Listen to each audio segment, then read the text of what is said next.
Hello and welcome to another Shopify tutorial. On this episode, we're going to talk about how to change your Shopify store's verbiage. Let's get into it.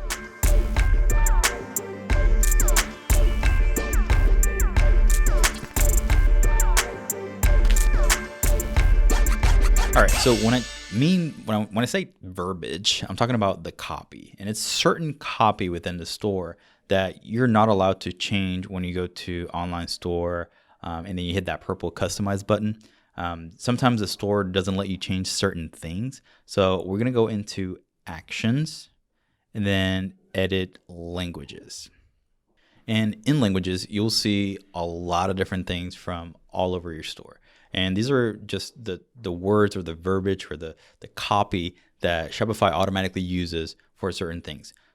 So I think a good example of this would be the contact form. So when someone goes to your contact page and submits a form, they'll get a message, right? That message, it's kind of hidden on where to change it.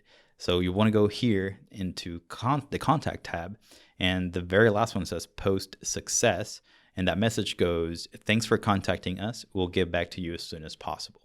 For your store, this message might not make sense at all. So you want the ability to change that. So all you do is just click on there and then backspace and type something new. So instead of thanks for contacting us, let's say you just want to tweak it a little bit. So maybe you want to be a little bit more direct and say, thank you for contacting us. We'll be back to you as soon as possible. Maybe instead of saying we'll back to you as soon as possible, we'll get back to you in 24 hours. Exclamation point, because you're excited about them contacting you. All right. So that was just one example. There's a lot of different things in here that you can change, especially if you want to add some flair to your store. Maybe you have a very unique personality, a very unique way of talking, and maybe you have certain words that are different from your industry compared to this just generic names and words that are in here. But once you change everything in here, then all you want to do is hit save. And that's it. That's how you change your verbiage, or I would say hidden verbiage within your Shopify store.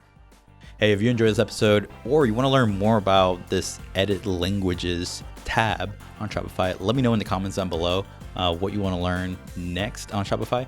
We still have a few more episodes on Shopify tutorials, so make sure you like this video and subscribe to our channel in order to help us keep growing and making great content for you.